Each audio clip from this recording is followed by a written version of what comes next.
Hi,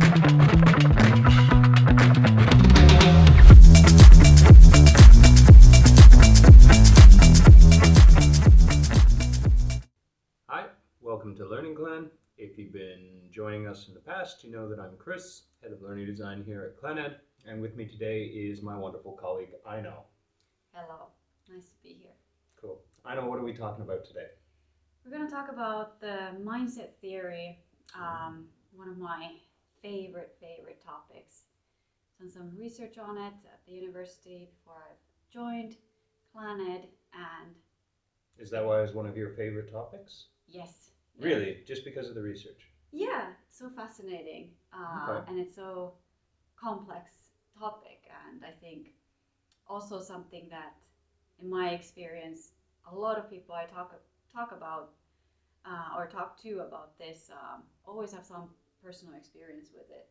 So Okay. it's very like multi-dimensional and Okay, so yeah. let's then tell the people, like, first of all, what growth mindset is, and Yeah. maybe why you're so attracted to it. yeah. So maybe backtracking a little bit. So the mindset theory in general is this idea that we can categorize people, kind of a black and white way, but to say that some people have a fixed mindset and other people have a growth mindset, and what this mindset is related to is their beliefs about can they change their characteristics, their skills, and those sorts of stuff. So, person who has a fixed mindset generally believes that they cannot really do a lot regarding their skill sets or competence, or maybe like intelligence, creativity, and that sort of stuff. Kind of Yeah. believe that you're born with certain amount of I think traits. the classic example is like, oh, I'm bad at math. Exactly. Or something yeah. like that. That's the classic one. Or I'm bad at drawing. Yeah, Yeah. exactly. And no amount of practice can make you good at it. Also in like Finnish language, quite common thing is to talk about like heads. So I have a math head. So in Finnish it would matikka-pää, or like reading head or language head as well. It's quite interesting. Cool. And a lot of people I talk about or like about this is like always say that, you know, they were told that they don't have that sort of head, head or something.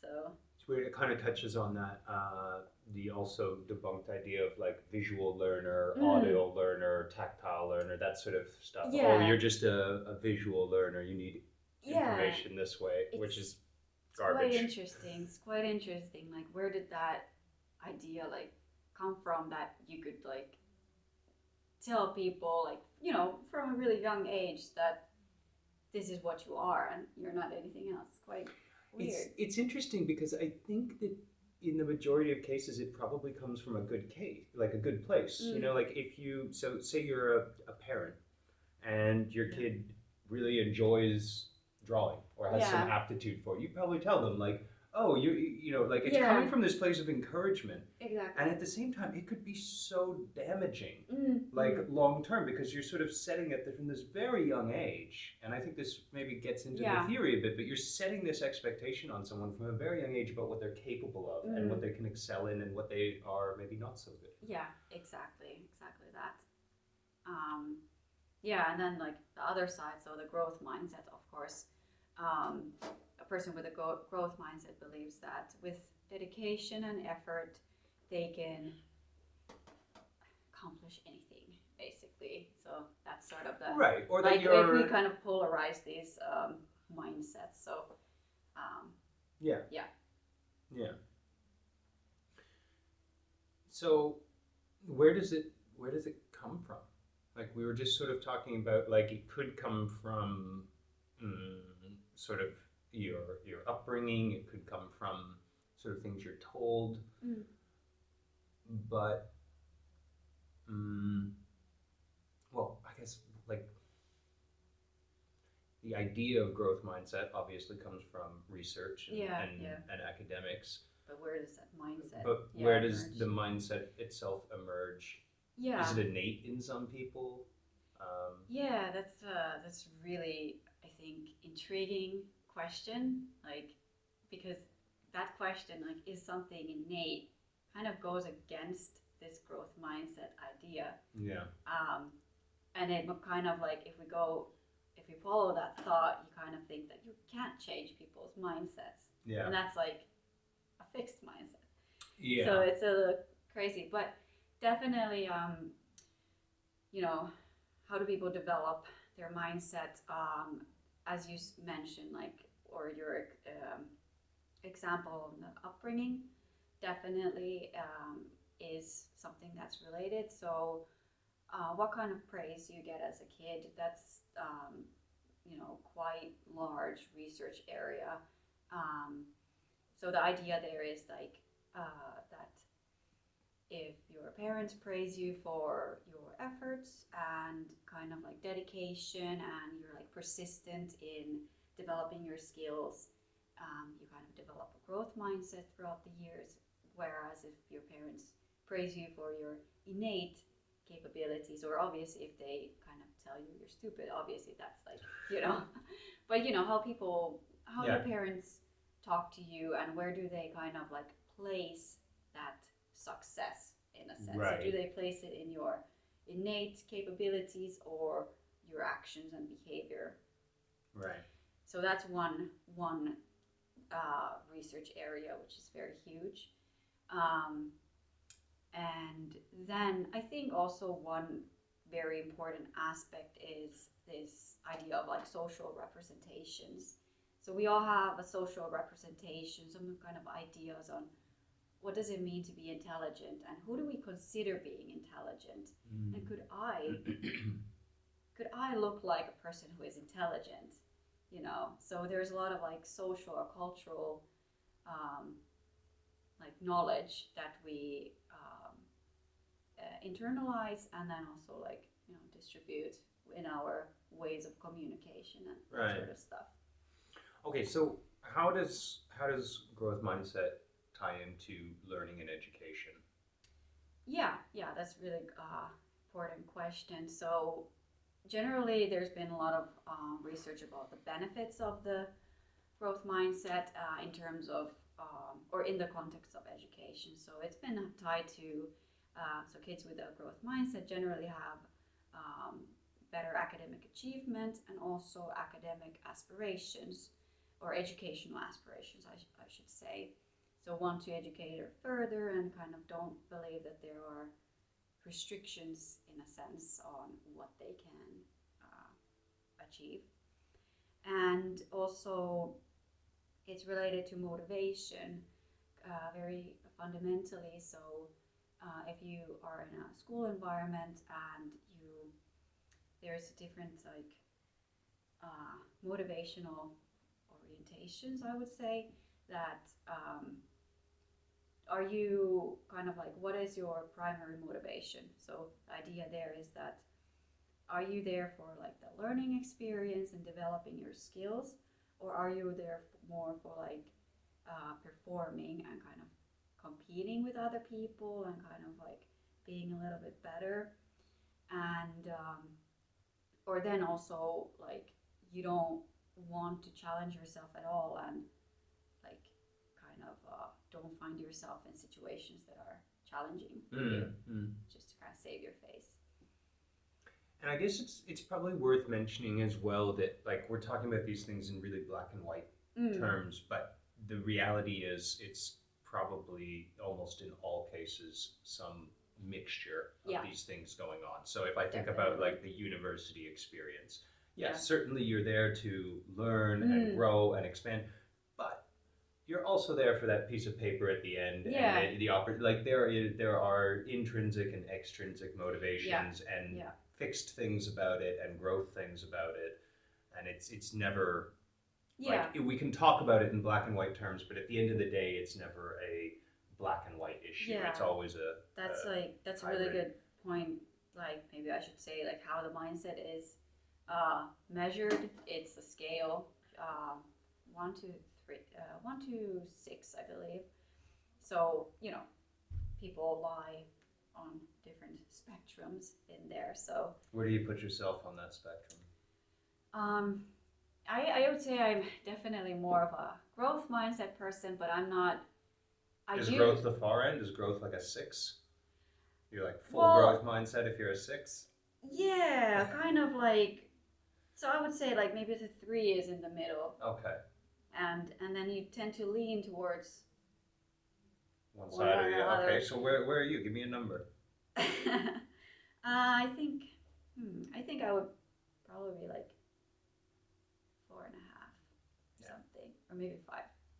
I don't know. I was gonna say I think I'm like a solid 4.5. Yeah. So yeah, that's also the I think good thing to point out that no one is in a black and white term fully growth mindset has a fully growth mindset or fully fixed mindset. Where's a time where you found yourself, like identified yourself in both a fixed mindset about a thing and a growth mindset about a thing? It's really good question. I think yeah, because that's a you can have different mindsets in different fields, and I think usually you identify those in situations that are kind of important to you. Like you have found yourself in like, okay, maybe you have some obstacle, and then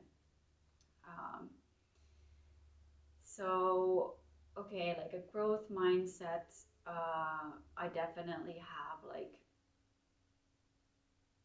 it's a hard question. I could probably think of a growth mindset one for you. Yeah. I mean, well, we've been working together. We're coming up on 1.5 years or something now. Yeah. So absolutely, like you've had a growth mindset the whole time I've known you here. Like, yeah. Absolutely. Like, sure. I mean, in our roles as learning designers here, and we're very comfortable with that stuff. But I mean, as anyone knows who's worked in a startup or any sort of environment like that, there's so many pivots and so many. Your title says one thing, but your job includes 9 other things that are outside of that one thing. And I feel like I definitely see it. Like and we talk about these sorts of things, the things we need to learn. So improving customer service knowledge or service design knowledge, like absolutely. There's an example. I was kind of thinking like, for example, for me as not a person who has very much experience in like tech or math or like programming and that sort of stuff. So I do see kind of like it's kind of weird because in a sense I have a growth mindset on it. It's a challenge for me, definitely. It's something I need to learn about. But and in a way I feel like I can learn, but then somehow at the same time I'm kind of like, oh no, I can't learn it, or like there's something that's like, I don't know, do I feel like it's fundamentally lacking in me that's going to at least make it very, very difficult. But maybe it's a like experience. Yeah. And also learning skills, because also I could maybe what I'm kind of seeing as the issue in this sort of thing is that I don't know how to study, for example, programming. I don't know how to, or for me, languages is really difficult. I don't have those learning skills on what should I do when I want to study a language. Never really been taught. So. But then other things like, I don't know, how to use Google and how to use different tools for your, to develop yourself and kind of like having general attitude of, okay, like let's see what happens here and let's like move forward. Yeah. You mentioned an interesting thing there, which was the element of challenge. And I think that's because we're talking about identifying it. We're also talking about, or we'd like to talk about how this applies to, working life and just general learning and development through life. And I think the concept of challenge is really important here, because I don't think that when we're talking about when mindset comes into play, it's always about some challenge. Like your mindset isn't going to come into play on a thing that's not challenging for you, or that you don't perceive as a challenge. Yeah, exactly. That's a good point. Yeah. So Yeah, it's interesting that there's that kind of condition. Mm. So, okay, if we think about challenges, let's think about working life and the challenges there.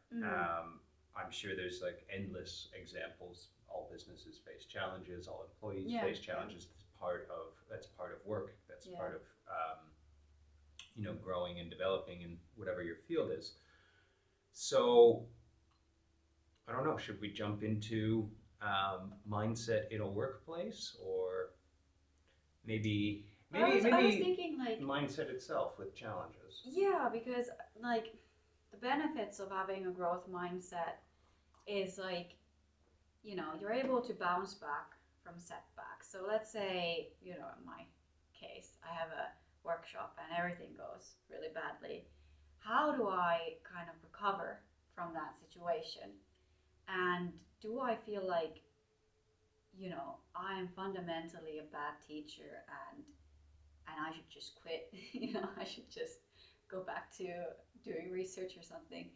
Or do I feel like, do I ask myself, okay, what were the reasons that it went badly?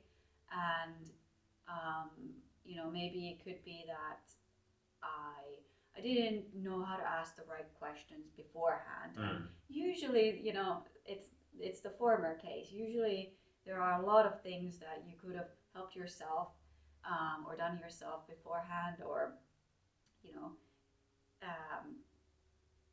when you have a growth mindset, you're able to do that reflection because you don't see it so connected to your ego and your like self-worth in a sense, but you can kind of step back a little bit. Yeah. It's that concept of I love the term productive failure. Yeah. I think it's a fantastic term, and I think it actually really encapsulates a lot of what we're talking about when we talk about what is a growth mindset. And I think a growth mindset, for me at least, one of the defining characteristics is that you approach and view failure as not a bad thing. Like first of all, you're gonna fail way more than you ever succeed. In life in general, it's mostly failure with brief moments of success. But like that's not a bad thing. Like failure is just like it's a learning opportunity. And but you're right. It's the acknowledgement there, and it's then again another good thing that you brought up, this idea of reflection, because now we're getting into these ways that we think, how we think about our thinking, and that element. And I would also kind of add like one very important benefit is like mental health and that self-esteem, and it's related to like self-efficacy and fancy terms, but I think that's why the mindset is really relevant is because it has so much like these health benefits, like mental health benefits, which is very big thing now, like in our work life, especially in young people. I think it's extremely important that we kind of teach them to be able to encounter these situations that are inevitable, and things will always, become more and more challenging, throughout your life. So being able to, recover from those and see those as that opportunity rather than a threat or something. Are there strategies for extracting the growth information when it comes, because so we've said that like growth mindset or fixed mindset, your mindset sort of shows when there's a challenge, and that the perception of failure and your attitude towards it can be an indicator as to sort of what type of mindset you're following. And then are there tools or skills or whatever that you can use after to sort of identify these things? When you identify failure, how do you extract I know that I've got a challenge. I know that I have not succeeded very well at this challenge. I'm okay with that. Yeah. what's the next step in that growth mindset approach to Okay, yeah. right? What do you Yeah. how do you get the growth out of that? Yeah, I think it's like, yeah, it's that reflection. It's that you identify that there's a lot of reasons for failure, and that ability to separate your ego or self-worth or something, feelings in a sense, like from that, situation.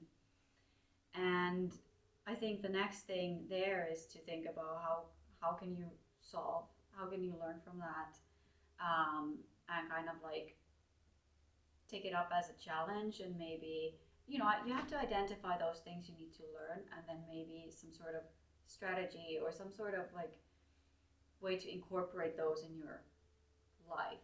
And maybe like daily thing, like, okay, maybe my workshop wasn't so successful because I wasn't able to ask the right questions. So okay, then I research what are those right questions, and then I start learning from those and kind of take it as a step-by-step thing that, okay, I'm constantly developing this specific skill.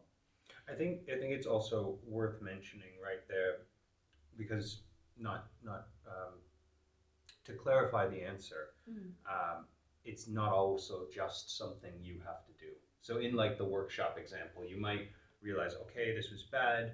Okay, I'm going to be really pragmatic. I'm going to look at what went wrong. Why did these things go bad? And the solution might be, I'm going to go take a workshop on workshop facilitation or something. Yeah. Like that can be a legitimate response to a growth mindset. Like you don't have to get better at the thing on your own. Yeah. It's not an entirely internalized process. Yeah, exactly. Also, like asking for help, obviously. And I think for me, one thing that I can see here in Planet that shows sort of my growth mindset is that I'm not afraid to ask those stupid questions. Like, I'm always like, I don't understand. Yeah. And that shows that me not understanding isn't related to my feelings of self-worth in a sense. So yeah, or your ability for that matter. Yeah, exactly. Yeah. So that's that actually kind of goes nicely into this workspace application of growth mindset. So we definitely you hear it a lot in industry these days, like a lot of businesses.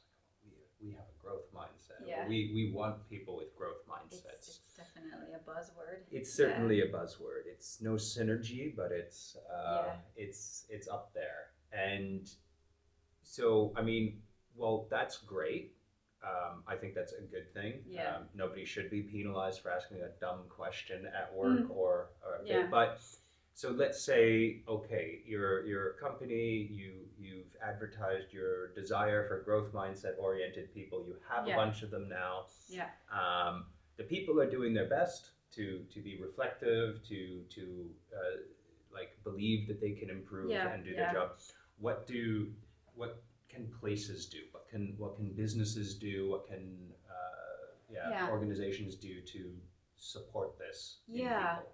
One thing I kind of wanted to mention before I like go into those tips is that exactly like your social environment has a really big play on the belief systems you will develop, but also like you hold in different places and at different times.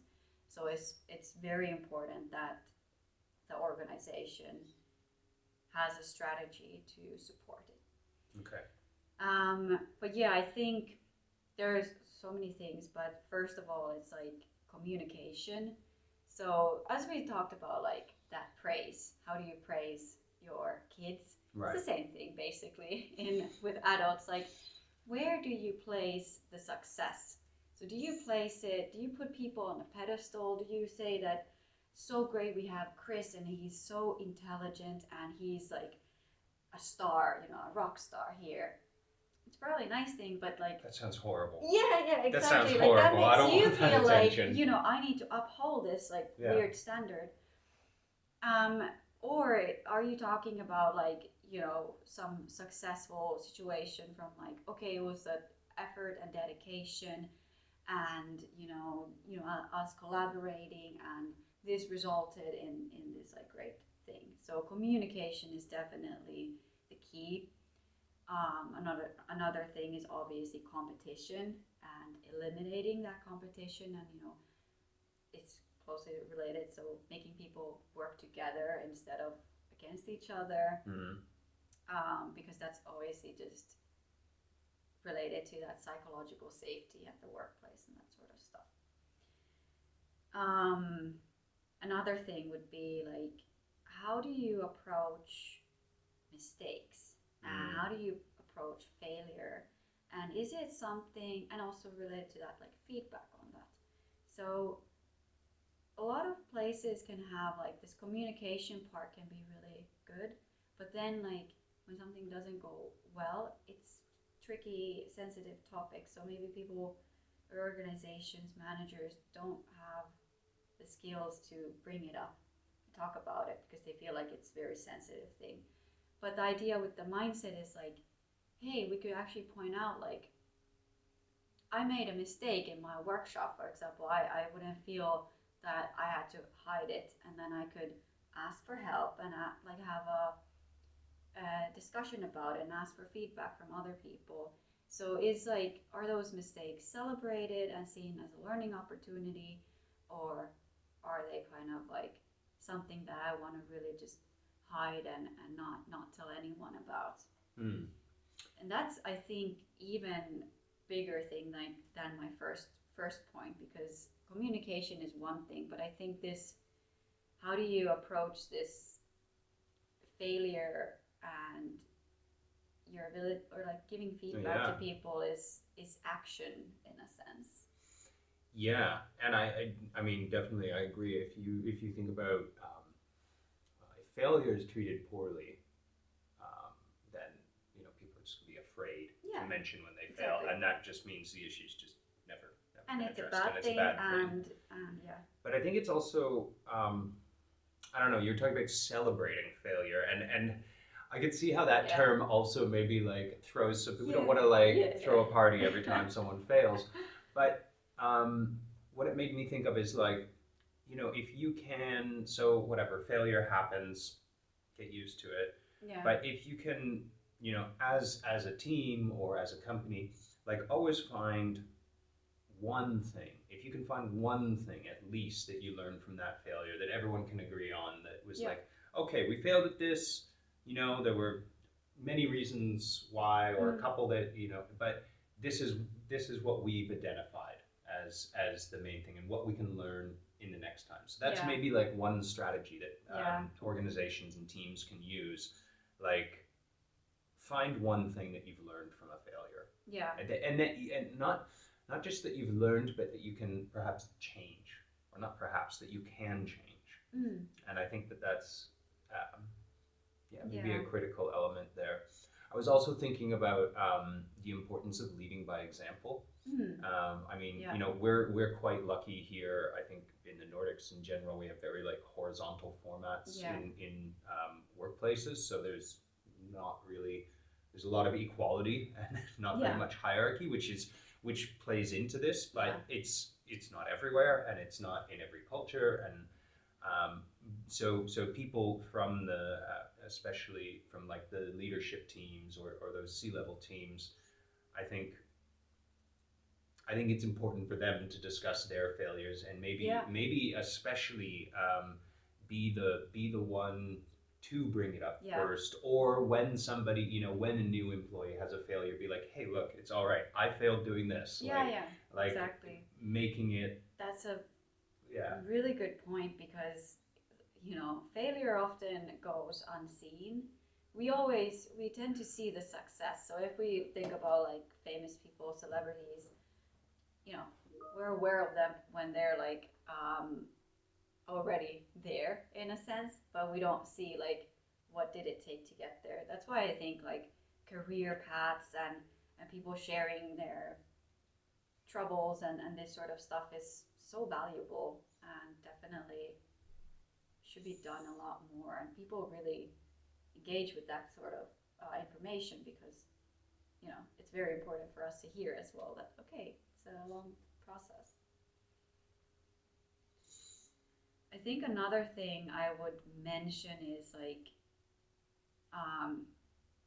supporting continuous learning and seeing that as a long-term investment, and seeing it as like, okay, you might not be there yet, but we're going to make sure that in a few years or something we're going to get there, and it requires these steps that you, I don't know, take those courses, you get some opportunities to practice in a safe environment, you get some challenges in a place where it's safe to also fail and that sort of stuff. So because I do see a lot of differences in this like supporting learning opportunities. People might say like, yeah, you can take any course you want, but it's not a strategy or anything like that. You're not really, because then it's up to me on deciding like, okay, yeah, it's nice that they pay for my course, but I think it should be a lot more systematic, and I think people need help in finding that direction.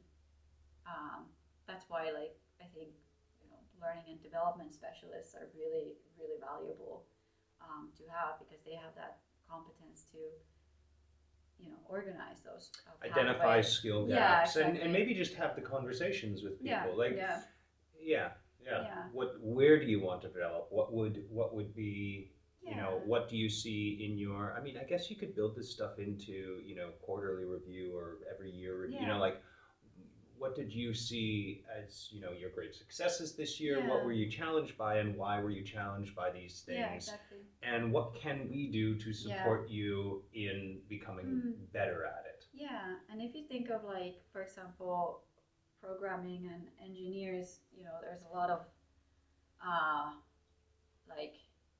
companies think that they want the seniors, and I think it's sort of like you should see it like, maybe you can take that junior that has a good growth mindset, and you're able to support that learning opportunity, like learning path in a sense, and kind of seeing it as an investment by giving him these training opportunities and that sort of stuff. So I see this mostly in tech companies, that they see it as, okay, you don't need to be perfect now, and based on your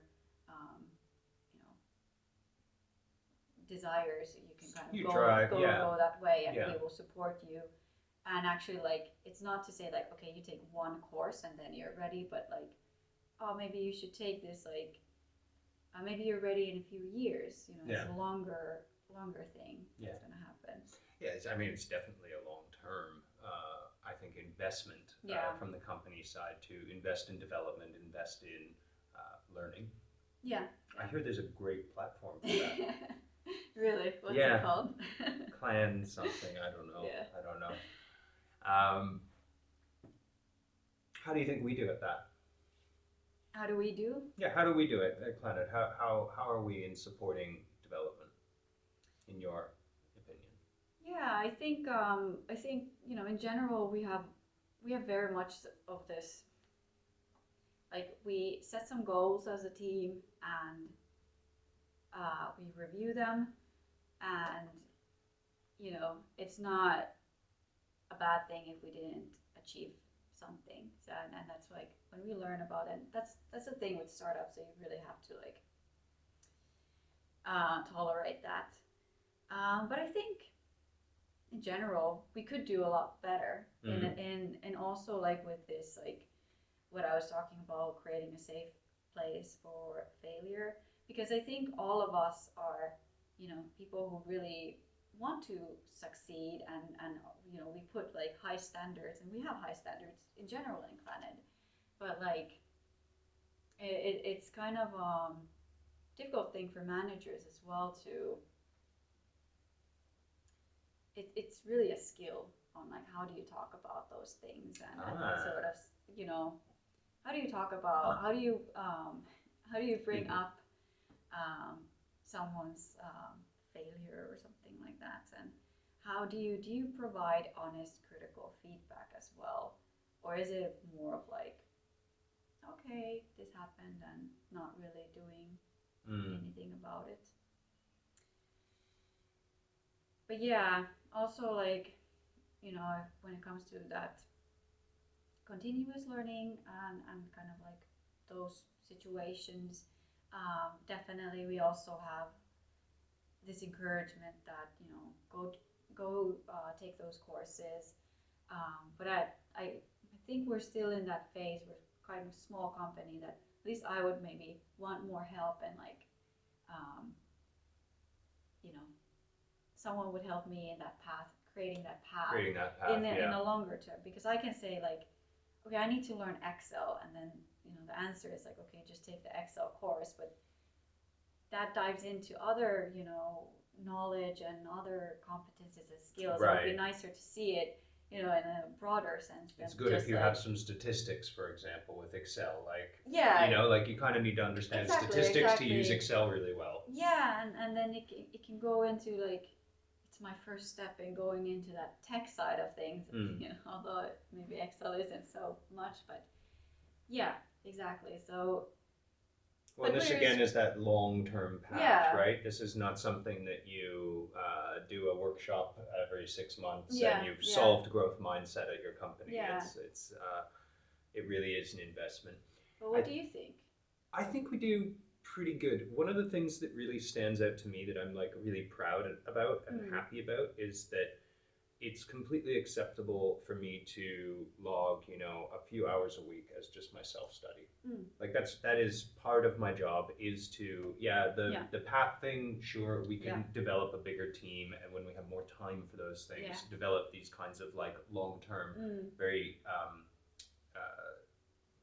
intentional paths, like very well considered. But just the fact that that can be part of your working day or your work week is like, you know, Wednesday afternoons, I self-study for 2 or 3 hours or something like that. And I think that knowing that that's like acceptable, knowing that that's encouraged, and like that there's value seen in that, I think is like, for me, is a really positive indicator. I don't know, probably after this podcast I'll have some other ideas about, you know, what we could do at an even greater scale. But yeah, I mean, I think there's lots of things that companies can do to encourage like growth mindsets and the culture of learning that goes along with that. Like the thing that we're experimenting with, and that I know some companies do, is like the teach one thing. So, you know, monthly meetings where everyone gets together and learns one thing from one person. That's like a very like subtle, you wanna elaborate soft on way. That? On what, the teach one thing, or and like what we're doing. Well, I mean, the way we're sure. I mean, the way we're doing it is we call it our expanded learning lab, and once a month or once every 6 weeks, we nominate one employee to teach the rest of the company one thing. So it's like an hour and a half meeting in the afternoon. Everyone shows up, and just for that dedicated time, we coordinate a workshop, and they get some pre-material. And the idea is just that there's a huge pool of knowledge, and we can all learn from each other very easily. And even these little tiny things are valuable in the long term, and they contribute to this like, well, culture of learning and a growth mindset. Right, we're gonna get together and learn probably some weird program stuff from Ilka or something like that, and that's super cool. It is. And it's going to be a simple thing as well, so that there's no real barrier about failure or what I can and can't achieve. It's one simple thing that you can learn in an hour that you didn't know before. And I think that that's like another really good way to encourage like a growth mindset in individuals and within a company. Yeah, I think like I can see it both ways. So for like on one side, it's like us who are learning about that thing and having that open mind about like, okay, you know, maybe I can learn Ilkka's, you know, crazy AI things or understand them at least. But also like for Ilkka, not keep him as an example, to kind of have this experience on teaching a workshop or being hosting. the center of the attention. Yeah.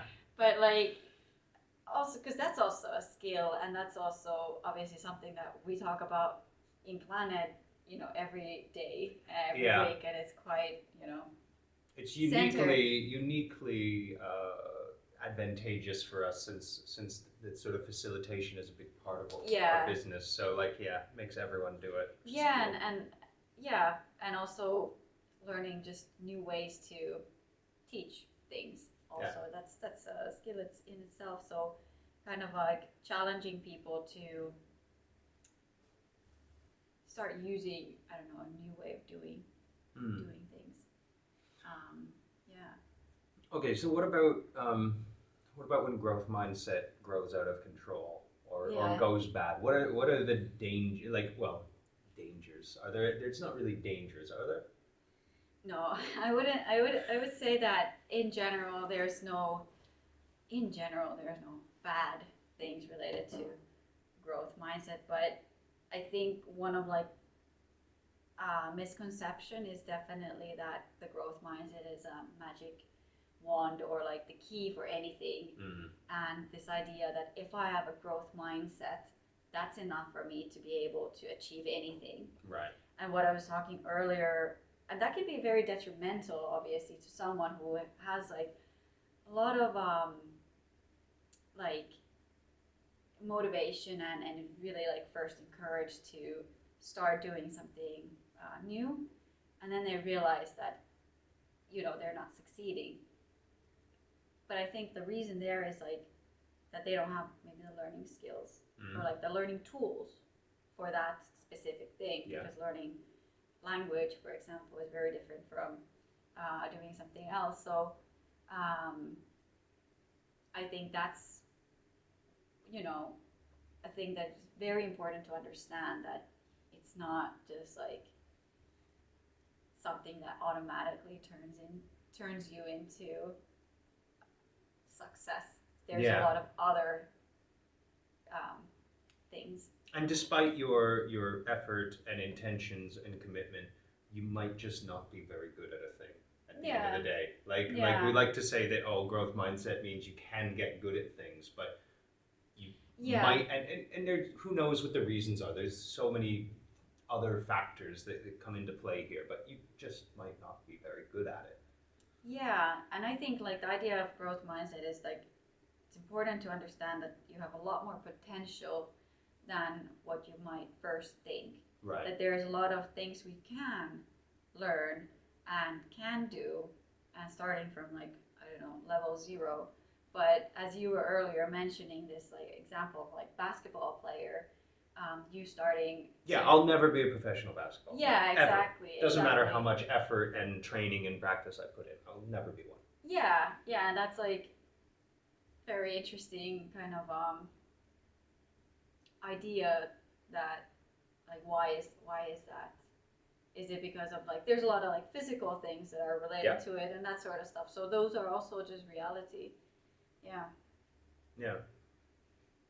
So, okay. Do you have any like examples on growth mindset gone bad? Gone bad. We talked about it a bit before. I think that it's. I think you said it really well. That's what I'm asking. It's the like you've probably seen them on like Instagram or even I've seen them on LinkedIn, which is starting to become a little bit concerning. But it's the people who, in my opinion, they're like hucksters. They're sort of like snake oil salesmen, and they're like, it's just this method of planning, and with effort and dedication, you can accomplish anything. Yeah. And there's nothing, and if you don't, the problem isn't that you didn't have the right tools or that you just maybe don't have the time. Yeah. Or whatever. The problem is that you didn't follow my 6-step method, and that you just didn't put in the dedication and the effort. And and you're a lazy and a bad person. Yeah. That's essentially what they're saying. Yeah. Exactly. I think that's like it's not exactly growth mindset, but I think it's playing. It's definitely taken that concept and applied it to sell their product. Yeah, they've kind of hijacked it into this toxic positivity. That's a great word for it. Toxic positivity. And it's I think that like great. I'm glad people are enthusiastic and encouraging, but I think as we've just had a 50-minute conversation on this, it's a very complex topic and thing, and I think it's probably unique. Well, of course, to every individual, and it's kind of going to be unique to every situation, and it's not. You shouldn't be angry if you fail at growth mindset, which seems kind of contradictory to it, but I think that's like another, just try your best, basically, and see what you can learn from all of those attempts. And I think even if you don't succeed, you've still, like if we think success is 100% accomplishing this goal, and you started at 0%, and you're still failing, and you're probably never going to hit 100%, but you're at 65. You are 65% more knowledgeable, more like skilled, more whatever it is, than you were at the start. So like, how is that a loss? Exactly. To take it back to the basketball example again with me, because I'm horrible at basketball. Like, I'm absolutely horrible. But I'll never be the professional player. But if I cared to, I could go and practice, and I could get okay. I could get enough to play with some other people who are okay, and I could. I'm not going to, but I would still be a much better basketball player than I am now. And that's totally accomplishable goal. So it's maybe also about this idea of like the goal setting, growth mindset, and developing and accomplishing new things doesn't mean that you become the pro best, like master of these things. It can also just mean that you improve to whatever degree, 10%, a little bit better. Ready to kind of do that commitment. I think that's also important to state that you don't have to have a growth mindset in everything.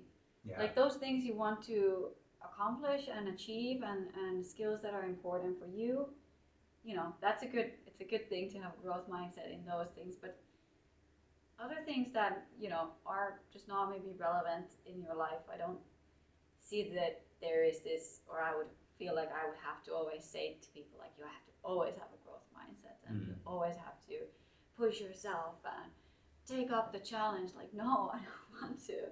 Right. But one thing I kind of wanted to still give an example on was like, because I mentioned this like language skills and the learning tools. So I had this actually, now it came back to me, this example of a growth mindset failure in a sense. Okay. And that was when I was in university, and we have this mandatory Swedish course. And my school, like high school and secondary school, I've always been an English speaking school. So I never had as much Swedish as other kids. But anyways, I wanted to anyways do this course, and I had a growth mindset. I was really like super dedicated. I was like, I can learn Swedish, and I'm up for the challenge now. I want to, put my time and effort into this, and if I do, it's going to be wonderful. But I failed that course. And I don't, I just got passed because, eventually, just because they don't want to keep me there.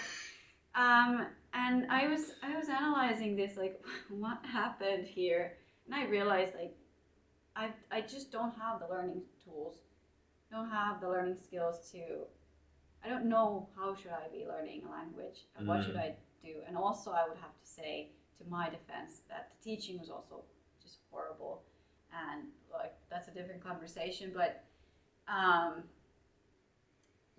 that's the thing when I realized, like, because there was a time when I had been learning about and studying the mindset, so I was like, I was thinking about it a lot, and then I was like, okay, this is a challenge now. This is my time to apply it. It's like, oh no. But I mean, look, that's also really like illustrative in a sense as well, because you did approach it with the growth mindset, and even though you failed horrendously, you came out saying, well, I don't have the tools. I don't know how to like learn a language. I like you you learn something that if you were to approach that challenge again, you'd be that much further ahead, right? You'd be like, okay, I know what to watch out for this time. Yeah, definitely. Whereas if you had a really fixed mindset, you might just say, well, I just don't can't have do it. I'll never do it. language head or something. Yeah, the language head. Yeah, and I'm never gonna, try to even, learn it or anything like that. So yeah.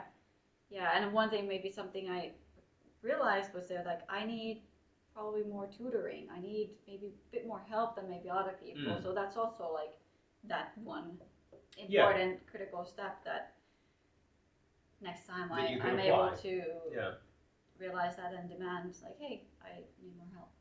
So then I guess, like, when it comes to learning, we want to go in with growth mindset. Is there anything people can do on a practical level? Like, let's take it really to like a course by course situation. What are things in a practical, let's say an online learning environment of some kind, maybe a social one? What are things people can do if they're designing courses, if they're responsible for their company's like learning and development?